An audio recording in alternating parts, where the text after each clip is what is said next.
Hi everybody, we've been learning all about what makes a good story, haven't we? And recently we've been looking at lots of different traditional tales like the Three Little Pigs, Little Red Riding Hood, and here I've got another one.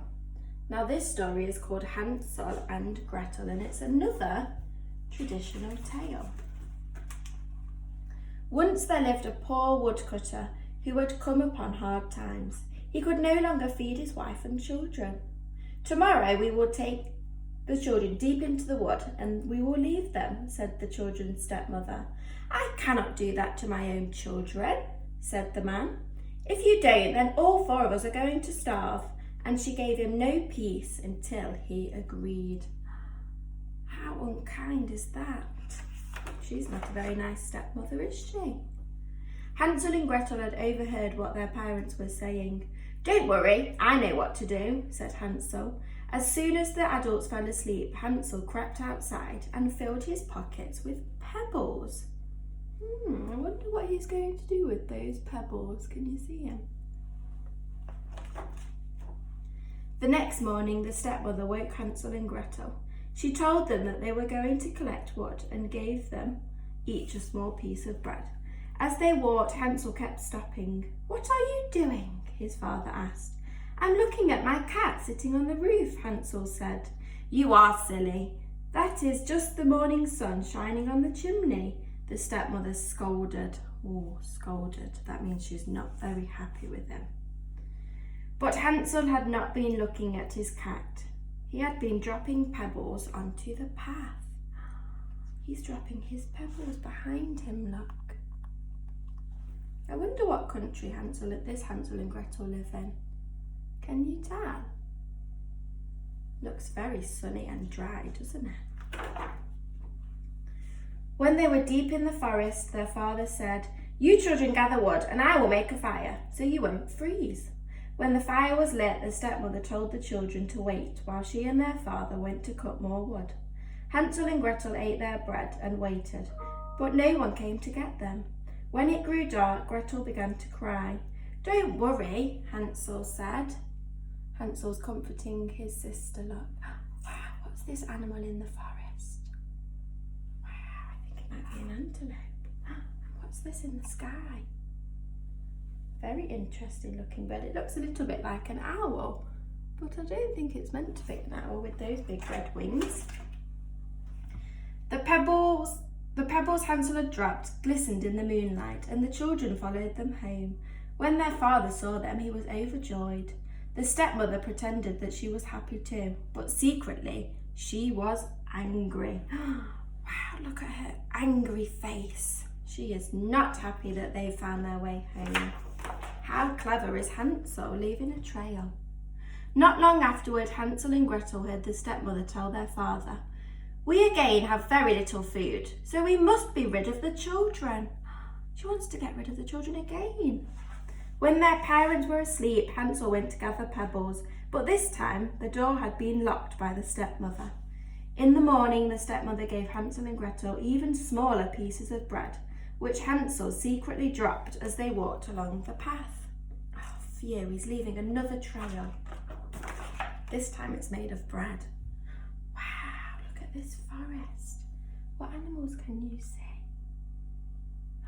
Can you see the zebra hiding in the trees? Wow, this is a beautiful book, isn't it? Lots of colours. Now the children were left even deeper in the forest. Once again they waited by a fire, but no one came to get them. As it grew darker, Gretel began to cry. "Don't worry, the moonlight will shine on the pieces of bread and we will find our way home," Hansel said. But when they looked for the bread, they realised that it had been eaten by the birds. Oh no! All of these birds in the forest have eaten their trail.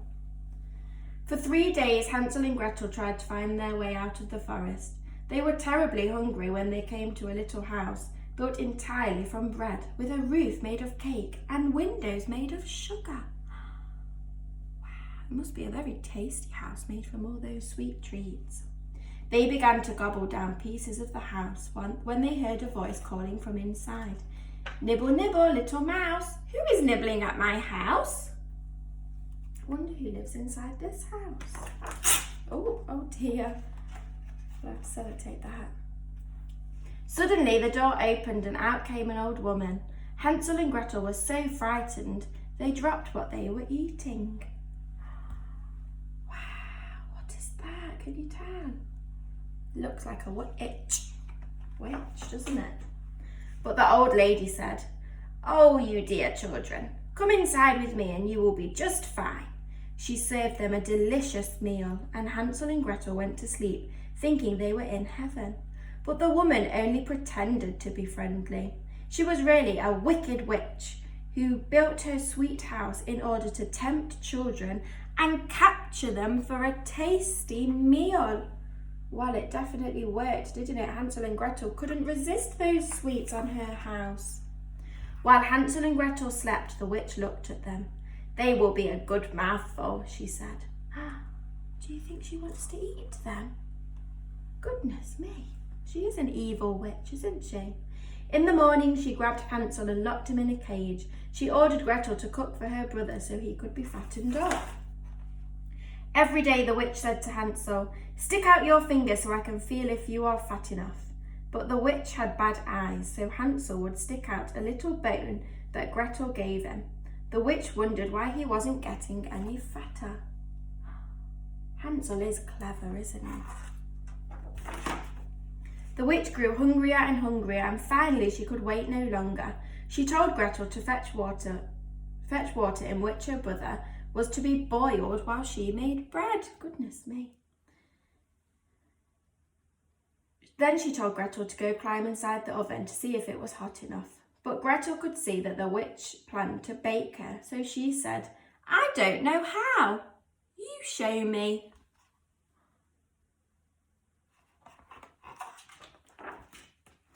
"Stupid goose, the opening is big enough. I could get in myself," the witch cackled as she stuck her head in the oven. Quickly, Gretel gave the witch a big shove and pushed her all the way inside.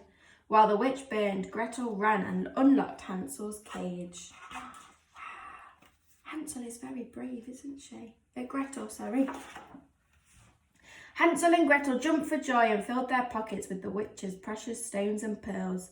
When they found their way back home, their father rejoiced to see them, for he had not had a happy day since they had been gone. During their time away, their stepmother had died. Now all their cares were at an end, and they lived happily ever after. That's how lots of traditional tales end, isn't it? Happily ever after. Right then, your job, children, is to have a go at writing about one of the characters in this story. So we've got Hansel and Gretel, we've got the dad, the stepmom, and we've got the witch, haven't we? Now, I've had a go at starting one for you. Please ignore my terrible drawings. We all know I'm a very bad drawer. So here I've drawn a picture of the witch, and I want to write some words that describe the witch around her. So I've started one here and I've written evil. Evil. I think the witch is evil. What other words would you use to describe the witch? You might use wicked or ugly. So you can write them around the witch. Now these describing words are called adjectives. They describe something. And here I've got another terrible drawing. This time it's of Hansel. And I've written some words around Hansel to describe him. So here I've got art, smart. There's R, the star is far. Smart. I think Hansel is very smart. He's very clever, isn't he? And I've got brave. I think Hansel is brave. What other words could you use to describe Hansel? So you might want to do a character description on Hansel or the witch or the evil stepmother or even of Gretel. Okay. Once you've done it, you could even write a sentence, couldn't you? And send it to me and Mrs. Darby and Mrs. Doherty. Okay. See you later.